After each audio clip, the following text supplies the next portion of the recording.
یوم جمہوریہ ہندوستان تقریر۔ السلام علیکم معزز مہمانوں، قابل پرنسپل، معزز اساتذہ اور میرے پیارے طلباء کو یوم جمہوریہ مبارک۔ اس سے پہلے آپ چینل پر نئے ہیں تو چینل کو سبسکرائب کر لیں تاکہ آنے والی تقریر مضامین آپ تک پہنچے۔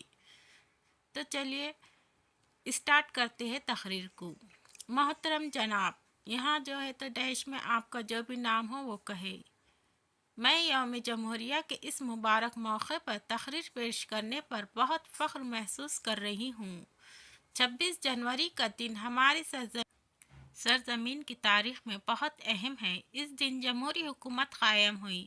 ہمارے عظیم رہنماؤں کی قربانیوں کا صلہ ہے۔ ہمارا آزاد ملک در حقیقت خدا کا تحفہ ہے۔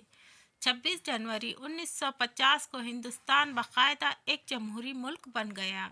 اسی